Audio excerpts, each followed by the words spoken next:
It's just ashes, my daughter-in-law said. Without even looking up from her phone, I moved them to the garage to make space. For a moment, I couldn't breathe. The shelf above the fireplace had been the one place in my home that never changed. My late wife's photograph sat beside a small white ceramic urn, fresh flowers, and the handwritten anniversary card shed, given me on our 40th wedding anniversary. Every morning for nearly 3 years, I'd stop there with a cup of coffee and quietly tell Margaret about my plans for the day. Maybe it sounds foolish to some people, but those few minutes made the house feel less empty. Now the shelf was bare. What do you mean? You moved them, I asked, my voice barely above a whisper. My daughter-in-law Emily finally looked up. The living room looked cluttered. We're having friends over this weekend, and I wanted the place to feel more modern. The urn's safe in the garage. She said it the same way someone might explain moving an old lamp or a stack of magazines. I walked past her without another word. The garage smelled of motor oil, fresh paint, and cardboard that had been sitting too long in the summer heat. After a few seconds of searching, I found the urn sitting on a metal storage shelf between a half-empty can of lawn fertilizer and a dusty toolbox. The velvet case I'd bought to protect it had been tossed onto the floor nearby. When I picked it up, my hands began to shake. The lid hadn't been secured properly. A thin layer of pale gray ash had spilled inside the case. I stood there, staring at it, unable to think. 43 years together, reduced to something that had been shoved aside because it didn't match the furniture. I didn't know it was open, Emily called from the doorway behind me. Honestly, Robert, you should think about scattering them somewhere. Keeping ashes in the house isn't healthy. Healthy, I wanted to tell her that nothing had felt healthy since cancer stole my wife. I wanted to remind her that Margaret had spent decades building the very home Emily now wanted to redecorate. I wanted to ask how someone could look at another person's grief and see nothing but an inconvenience. Instead, I simply closed the lid, brushed away the loose ashes as carefully as I could, and carried the urn back inside. Some battles aren't won by raising your voice. Sometimes silence says much more. I placed Margaret's urn on the bookshelf in my bedroom, somewhere no one else had any reason to touch. Then I closed the door and sat on the edge of the bed for a long time. My wife and I had built that house from the ground up. Literally, when we bought the property, it was nothing but an empty lot with weeds growing waist high. Every paycheck we earned went into building a future together. I worked as an electrical contractor for nearly 40 years, while Margaret somehow managed to stretch every dollar farther than I thought possible. She wasn't interested in expensive vacations or fancy cars. She cared about Sunday dinners, family birthdays, and making sure anyone who walked through our front door felt welcome. She used to joke that a house only became a home after enough memories soaked into the walls. By that measure, our home was priceless. After Margaret passed away, the silence nearly broke me. Some mornings I'd wake up expecting to hear her humming in the kitchen, before remembering she was gone. Friends encouraged me to sell the house, but I couldn't do it. Every room held a piece of our story. Then my son Daniel suggested he and Emily move in temporarily. They'd been struggling financially after Daniel lost his management job during a company downsizing. Emily worked part-time as a marketing consultant, and they said living together for a while would help everyone. They could save money, help with groceries, and keep me company. It sounded like something Margaret would have wanted. At first it worked well enough. Daniel mowed the lawn on weekends. Emily cooked dinner a few nights each week. The house felt alive again. But little things began changing. Emily started referring to the living room as our entertaining space. Family photographs disappeared from tables because they looked too crowded. Margaret's handmade quilt was folded into a closet after Emily bought decorative throws that matched the new color scheme. Every change came with a smile. Every decision sounded reasonable. And because I hated conflict, I kept telling myself they were only trying to help. Daniel rarely disagreed with her if I mentioned something missing. He'd shrug and say Emily just likes things organized. Maybe he believed that, maybe he wanted to believe it. As I sat in my bedroom that evening, holding Margaret's urn in my lap, I found myself wondering how many compromises I'd mistaken for kindness. Downstairs, I could hear Emily laughing while she rearranged furniture. Daniel laughed with her. Neither of them came upstairs to check on me. Later that night, Emily knocked lightly on my bedroom door. "I hope you're not upset," she said. I was honestly just trying to make the place feel more open. I looked at the urn resting safely beside me. Then I looked back at her. She smiled politely and said the sentence I would replay in my mind for weeks afterward: "It's just ashes." Robert, I nodded once. But deep down, something had shifted. For the first time since they moved into my home, I wasn't questioning whether I'd overreacted. I was beginning to wonder what else they thought they had the right to move. The next morning, I put Margaret's urn back where it belonged. Not on the fireplace mantle, not yet. Instead, I cleared a space on the bookshelf in my bedroom, next to the framed photograph. From our 40th anniversary, it wasn't where Shed spent the last 3 years, but at least I knew no one would treat her like another decoration. That could be moved whenever it became inconvenient. I didn't mention the incident over breakfast. Emily chatted about paint samples she wanted to try in the dining room. Daniel nodded along while scrolling through his phone. They acted as though nothing unusual had happened. I simply poured another cup of coffee and listened. There's something age teaches you that youth often mistakes for weakness. Silence isn't surrender. Sometimes it's how you learn the truth. Over the next week, I started noticing things I had ignored before. One afternoon, I opened the drawer in my home office to pay the electric bill. The folder where I kept important paperwork wasn't sitting the way I always left it. The documents were still there, but someone had clearly looked through them. I told myself I was imagining it. At 68, memory isn't always perfect. Still, the feeling stayed with me. A few days later, I found my property tax statement tucked inside a different folder altogether. Then my insurance papers disappeared for nearly 2 days before mysteriously turning up on my desk. Each incident was small enough to explain away. Together, they felt like pieces of a puzzle. I couldn't quite see Daniel seemed different too. Whenever I walked into a room, conversations between him and Emily would suddenly stop. If I asked what they were talking about, he'd smile too quickly and say, "Nothing important, Dad." His answer never changed, neither did the uneasy feeling in my stomach. Then something happened that I couldn't ignore. I came home from grocery shopping earlier than expected one Friday afternoon. As I carried the bags through the kitchen, I heard Emily talking on her cell phone in the dining room. She hadn't realized I was already inside. "No," she said quietly, "he's still healthy. But we need to know how long these things usually take." There was a pause. I understand. "We just don't want everything tied up for years." I froze. For a moment I wondered if I'd misunderstood. Maybe she was talking about someone else. Maybe it had nothing to do with me. Then she laughed softly. "I know that's why we're trying to get everything organized now." The floor creaked beneath my foot. Emily turned around so quickly that she nearly dropped her phone. "Oh," she said, forcing a smile. "You're home early." I nodded. "Who were you talking to?" "My sister." She answered too fast. I didn't ask another question. That evening, Daniel barely spoke during dinner.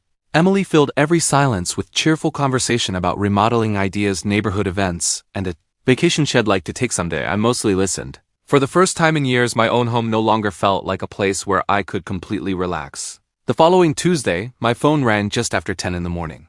The caller ID displayed a name I hadn't seen in months: Harold Benson. My attorney Harold had handled Margaret's estate after she passed away and helped me update my own will shortly afterward. We'd known each other for nearly 25 years, and he wasn't the kind of man who made casual phone calls. "Robert," he said after I answered, "I hope I'm not catching you at a bad time." "Not at all. I wanted to verify something before my office takes any further action." I frowned. "What kind of action?" There was a brief silence. "Last week," Harold said carefully, "a woman identifying herself as your daughter-in-law contacted my receptionist. She said she was helping you prepare some estate planning updates." I felt my grip tighten around the phone. "I never asked anyone to do that." "I didn't think so." My heart began beating harder. Harold continued. "She asked whether your home was still listed as your primary asset. She also wanted to know how quickly ownership could transfer after your passing and whether you plan to make any changes to your beneficiaries." For several seconds, I couldn't speak. Finally, I managed one question. "Did you tell her anything?" "No," his answer came without hesitation. "We don't discuss a client's personal affairs with anyone unless we've been given written authorization. That's why I called you directly." Relief washed over me, but it lasted only a moment because another thought immediately took its place. Emily hadn't been cleaning. She hadn't been organizing. She had been looking through drawers, looking for paperwork, looking for answers she had no business asking. Harold's voice softened. "Robert, has anyone been pressuring you about your estate?" I looked across the living room. The fireplace mantel was spotless. Now the family photographs had been rearranged again. Margaret's favorite porcelain figurine was gone. It suddenly struck me that none of these changes had ever been about decorating. They had been about making the house feel less like mine. "No," I answered quietly, "not directly." "Good." Harold said, "I'd like you to come by my office tomorrow anyway. There are a few things we should review together." Better to be cautious than surprised. After we ended the call, I remained in my chair for a long time. My daughter-in-law hadn't moved Margaret's ashes because she wanted more space. She'd moved the one thing in the house that reminded everyone whose home it really was. And now for the first time I couldn't shake the feeling that the disrespect I'd witnessed in the garage was only the beginning. I had a feeling tomorrow's meeting with my lawyer was going to reveal far more than either of us expected. I barely slept that night. Every time I closed my eyes, I saw Margaret's urn sitting on that dusty garage shelf for days. I'd convinced myself the incident was simply a thoughtless mistake. But after Harold's phone call, I couldn't ignore what was becoming painfully clear. The ashes hadn't been the problem. Respect had, and once respect disappears from a family, trust usually follows.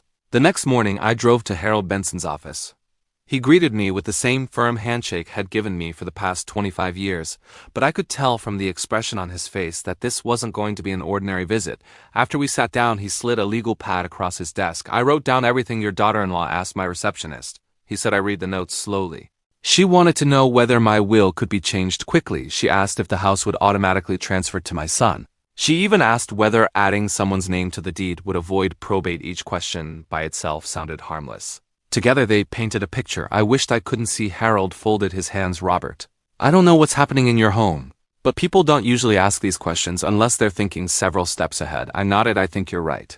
He looked at me carefully. So tell me honestly, what do you want to happen? I didn't answer immediately. Instead, I looked out his office window. Margaret and I had spent more than 40 years building a life together. Every mortgage payment, every repair, every sacrifice had been made side by side. The house wasn't just valuable because of the land it sat on. It represented our entire marriage. I don't want revenge. I finally said I just want to make sure everything Margaret and I worked for ends up where it belongs. Harold smiled faintly. That's a much better reason than revenge. For the next 2 hours we reviewed every document I'd signed over the years: my will, my living trust, my medical directives, the deed to the house, my investment accounts. Everything. Fortunately, nothing had been changed. Emily had been asking questions. She hadn't gotten answers. Harold leaned back in his chair. You still have complete control over every decision. Those words felt like someone opening a window in a room that had become too small to breathe for the first time in weeks. I felt calm. I'd like to make a few changes, I said. He picked up his pen. I'm listening. The first decision was easy. The house would no longer pass directly to Daniel. Instead, after my passing, it would be sold. The proceeds would be placed into an education trust for my 2 grandchildren, Sophie and Caleb. The money could only be used for college, trade school, or starting a small business. If any funds remained after that, they would go to the children's future families, not to their parents. Harold nodded approvingly. A smart choice. My second decision took a little longer. I appointed Harold as the independent executor of my estate instead of Daniel. It wasn't because I wanted to embarrass my son. It was because I no longer wanted anyone with a financial interest making emotional decisions. Finally, I created a small charitable donation in Margaret's name to the local cancer hospice that had cared for her during her final months. She had always said that kindness should continue long after we're gone. Now it would. As Harold printed the revised documents, he looked up. One more piece of advice. What is it? Don't tell anyone you've changed anything. I frowned. Why not? Because people reveal more when they believe they're still getting what they want. I smiled for the first time that day. I suppose that's true. When I returned home that afternoon, everything appeared perfectly normal. Emily was planting flowers near the front porch. Daniel was washing his truck. They both smiled as I pulled into the driveway. How'd your appointment go? Emily asked casually. Just a routine checkup, I replied. She seemed relieved. That single reaction told me more than any confession could have. Over the following weeks, I stopped arguing about little things. If Emily wanted to rearrange the furniture, I let her. If she wanted new curtains, I didn't object. Instead, I watched. People often become careless when they believe they've already won. Emily certainly did. She began referring to the house as our place whenever she talked to friends. She started discussing renovation ideas as though every room already belonged to her. Daniel rarely corrected her. One Saturday afternoon, I was watering the garden when I heard voices drifting through the open kitchen window. Emily didn't realize I was outside. We should redo this kitchen after everything's settled, she said. It's outdated. Daniel hesitated. Dad might not want that. Emily laughed softly. He won't have a say forever. The garden hose slipped slightly in my hand. For several seconds, I simply stood there, letting the water soak into the flower beds. Margaret had once cared for herself. I quietly turned off the faucet and walked away before they noticed me. I didn't need to hear another word. That evening I called Harold. I think you were right. What happened? I finally stopped wondering what they were planning. And now am wondering how long they've been planning it. There was a pause before Harold answered. Then you've already made the most important decision. What decision? You chose to see people as they are instead of who you hoped they'd become. After we hung up, I walked into my bedroom. Margaret's urn rested safely on the bookshelf beside her smiling photograph. I sat in the chair across from it, just as I had so many evenings before. I should have protected what we built sooner, I whispered. The room remained silent, but somehow for the first time since all of this began, that silence didn't feel lonely. It felt like clarity. I still loved my son. Nothing could erase that, but love didn't require me to ignore the truth. And before long, the truth was going to find its way into the open, whether anyone in my house was ready for it or not. A month passed. Nothing dramatic happened, at least not on the surface. Emily continued talking about renovations she wanted to make. Daniel stayed quiet, caught somewhere between being my son and being her husband. I stopped trying to guess what either of them were thinking. Instead, I focused on living my life. Every morning I sat with my coffee beside Margaret's urn in my bedroom. I spent afternoons tending the garden she had loved so much. And every Thursday I volunteered at the cancer hospice, where we had established the small memorial fund in her name. For the first time in months, I wasn't reacting to other people's choices. I was making my own.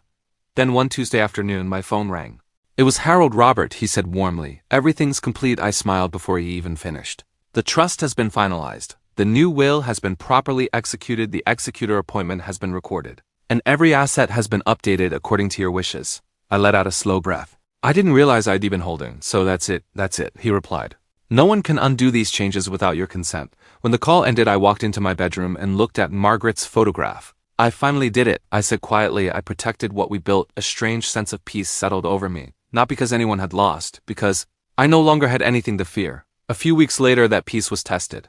Daniel knocked on my bedroom door one evening after Emily had gone out with friends. Dad, can we talk? I nodded toward the chair across from me. He looked nervous, more nervous than I'd seen him since he was a teenager. After several long seconds, he finally spoke. Emily found out. I wasn't surprised. Found out what? That the house isn't coming to us. I studied his face.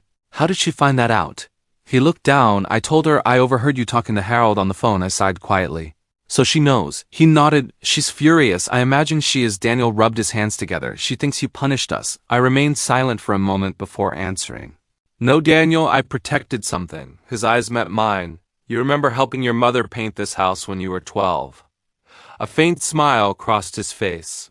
I got more paint on myself than the walls you did. We both chuckled softly. Then my expression became serious again. Your mother and I built this home one paycheck at a time. Every late shift I worked, every vacation we postponed, every sacrifice she made. It's all inside these walls. He nodded without speaking. When Emily carried your mother's ashes into the garage, she wasn't just moving an urn. I paused. She showed me she couldn't see the difference between memories and possessions. The room fell silent. I could have forgiven the mistake. I continued. What I couldn't ignore was everything that came after it. Daniel's shoulders slumped.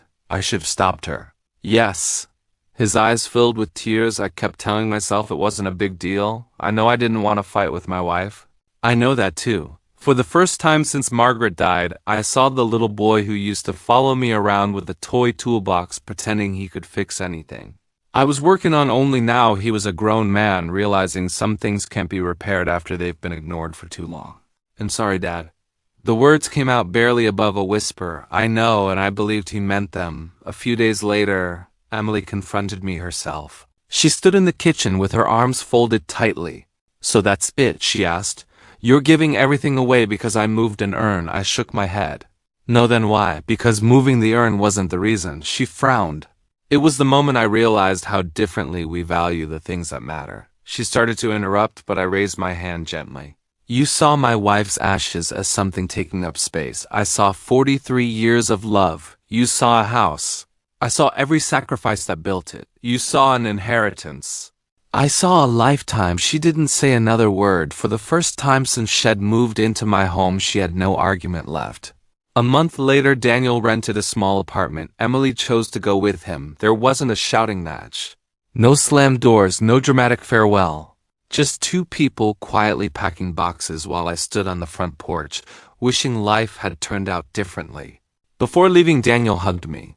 A real hug, the kind we hadn't shared in years. I hope someday you'll forgive me. I already have, I told him. But forgiveness doesn't always restore trust. He nodded, understanding exactly what I meant. After they moved out, the house became quiet again. Surprisingly, it didn't feel lonely. It felt peaceful. I returned Margaret's urn to the fireplace mantel where it had always belonged. Beside it, I placed fresh white lily, just like she loved. On weekends, Sophie and Caleb came to visit. We baked cookies, worked in the garden, and I told them stories about their grandmother, the woman whose kindness had shaped our family long before they were born. One afternoon, Sophie looked up at Margaret's photograph and smiled.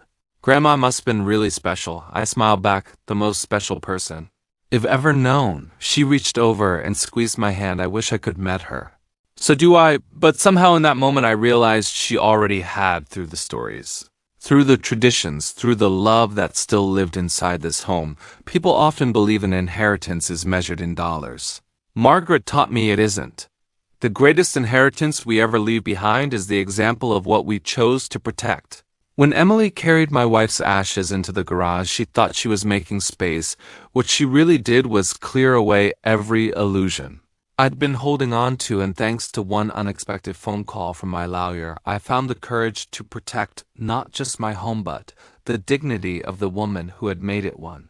That more than any house or bank account is the legacy I'm proud to leave behind.